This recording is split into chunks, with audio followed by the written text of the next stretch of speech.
May 29th, 2019. We're getting a late start to the day. It is right around noon this morning. A little more rain.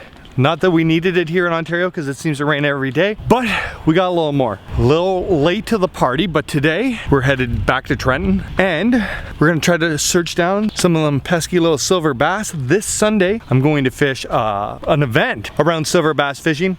10 fish limit. So my plan today is to run down there, see where it's at. I heard the water is incredibly crazy high. That'll mean that launching the boat is going to be a little bit of an issue. But the big problem is that there's so many silver bass. I need to figure out some kind of bait that doesn't have a treble hook and only catches big silver bass. Problem with catching them on jerk baits and stuff is that it's really hard. You're going to catch so many that it's hard to get those fish off quick because you got to dig through these schools to get the big ones. So we're gonna try a couple different baits down there. Realistically, I just wanna go fishing. That's the big thing here. I've been sitting around a couple days thinking about going fishing. Rains every day, and if we have a couple, an afternoon with no rain, I'm taking it. Let's go. Let's just see what happens.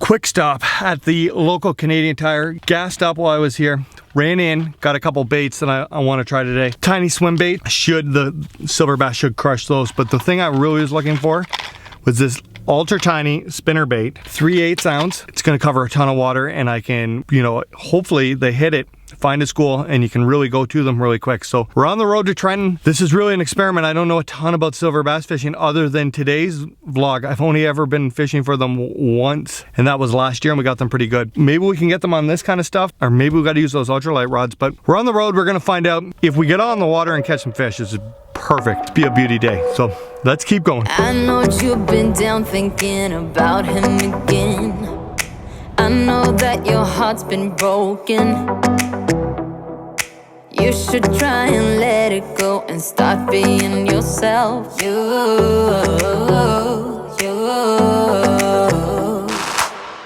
can put on your dress. We can play your favorite song, and I will take care Beautiful of you. Bay Quinte, Trenton, Ontario. The water is insanely high, so all the different ramps out, but it looked as though at any of these ramps I go to, Ian's getting his feet wet. So gonna get the boat in the water. Hopefully we find some silver bass, white bass, whatever you want to call them, and we get some of those in the boat. But first, I'm gonna do a little bit of rigging change. I'm gonna put on what I'd like to catch these silver bass on, but it doesn't mean that's actually gonna happen. Tatua SV, Randy Howell cranking rod.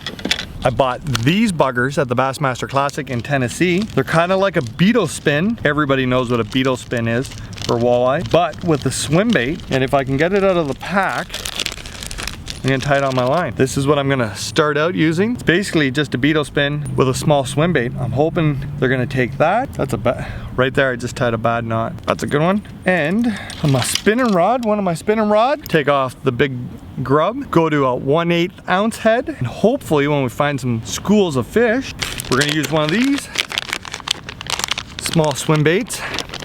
Try and pick through them. The cool thing about fishing the Bay of Quinte and living close is you can basically catch anything here. There should be some big old walleye still kicking around. Northern pike. There's an amazing largemouth fishery here. In the summer, there's those giant walleye that come from Lake Ontario. There's a great resident walleye population here. Salmon, whitefish, catfish, you name it. The Bay of Quinte and living close to it is so handy, and I don't fish it enough. But right now, we're gonna throw this boat in the water. Hopefully, fingers crossed, we go find some of them silver bass. Hopefully. It wouldn't be the first time I ever had a plan to whale on fish, and that didn't happen.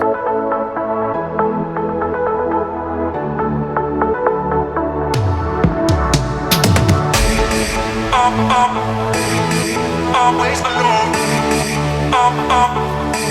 You will always be there. Always alone. You will always be there. Always alone. You will always be there. Always alone.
5 hours, 4.5, 5 hours of fishing.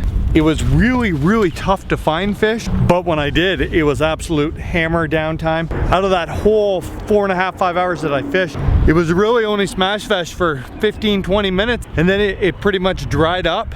There's not a lot of fish other places. You get one here, one there. I did notice when I was fishing the one area that a giant muskie blew up on a pile of silver bass, and then when the next fish I caught had a big cut mark and tooth mark in it. So maybe there's just a couple muskie in there chasing them around and they don't want to bite. Sunday's going to be interesting. If those fish are still up in that current, we'll get our 10 fish, but it's going to be interesting. I'm not even sure if they're coming into the river or that they're like post spawn going out of the river, but you know, it's nice to have caught a whole bunch of fish on the bait caster.